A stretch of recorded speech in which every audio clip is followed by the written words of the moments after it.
Dun, dun, dun, dun, dun.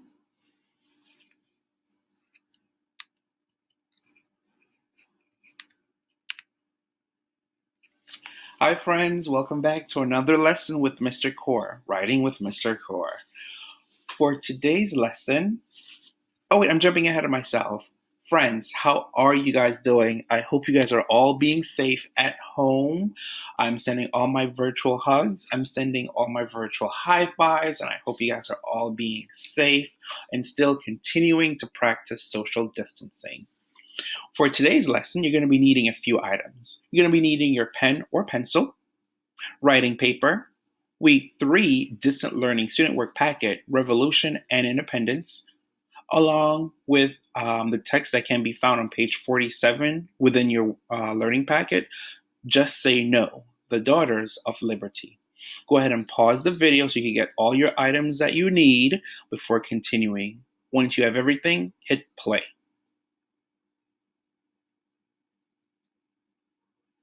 All right, welcome back. To get us started, we are going to be doing a quick text preview. For this text preview, we're going to be just looking to find out what genre is this text. Is this text a fiction, a nonfiction, or poetry?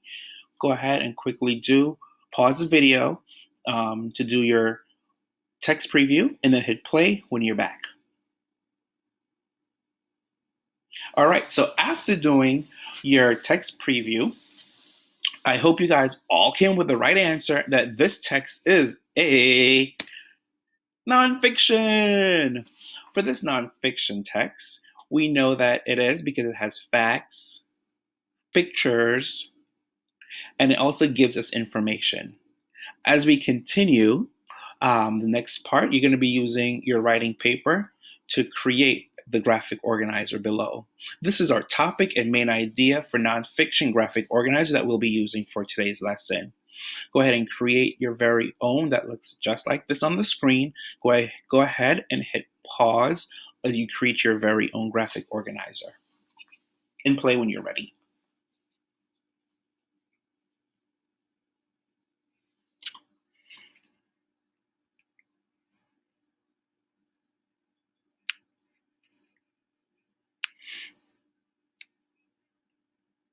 All right, now that we're back, we're going to begin with our text. Just Say No, The Daughters of Liberty by Jennifer Barefoot.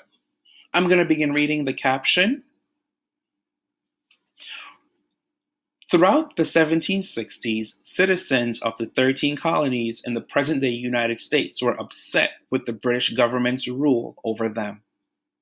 While most people know of the men who fought for independence of the 13 colonies from Great Britain, few people know about the important role that women played. As you read, take notes on how the colonial women challenged the British's unfair treatment of the colonies. Well, friends, just from that caption, we were able to get information as to when this was happening, where the action was happening, who was involved. I'm now thinking, just from going back into my topic and main idea graphic organizer, can I figure out the topic from this caption alone?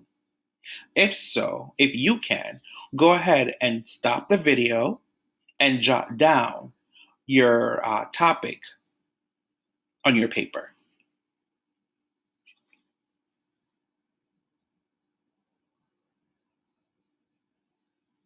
All right, now that I'm back, before we begin reading the text, remember, friends, when we're reading, we're going to be annotating the text.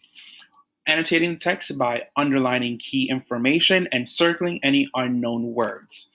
As you are reading, we're going to be trying to come up with 3 main ideas of the text. Main idea 1, main idea 2, main idea 3, and finally, the author's point of view. What exactly is the author telling me about the women that's involved in this text, the who that's involved in this text? What is the author trying to convey to me? All right, so we're going to jump back into our text and begin reading. Once again, remember to annotate the text as we're reading. During the American Revolution, women were not allowed to vote or fight in the army, but they found other ways to support the colonial fight for independence. For the first time, many women found a political voice. Some wrote letters and poems about politics, sending them anonymously to local newspapers. One writer criticized colonial men for not doing more to oppose unfair British laws. Her poem ended with the line, "Let the daughters of liberty nobly arise." Women were calling on each other to stand up and do their part.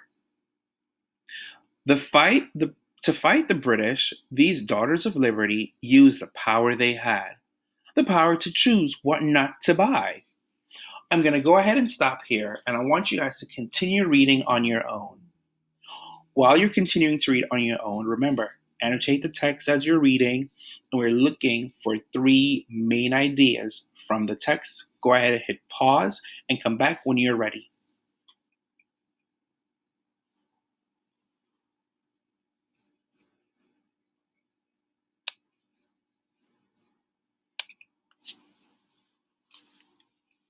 All right, friends, welcome back. After reading the text, I was able to complete my very own topic and main idea graphic organizer. And I want you guys to compare your answers to my answer and see where we are.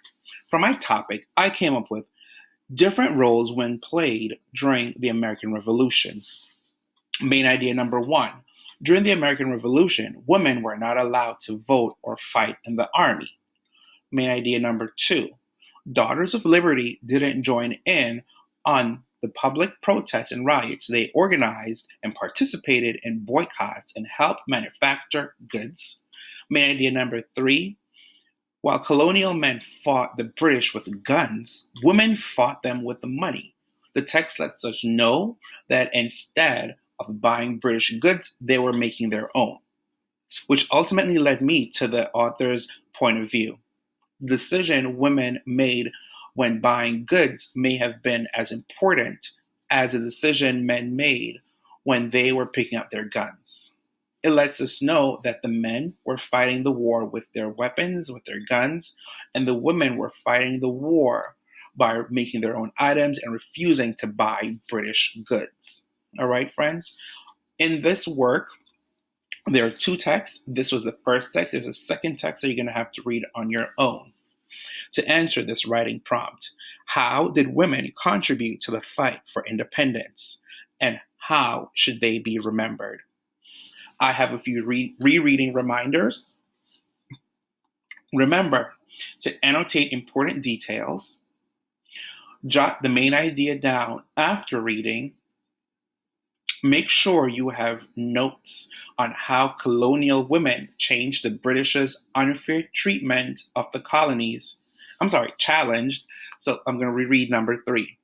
Make sure you have notes on how colonial women challenged the British's unfair treatment of the colonies. 4.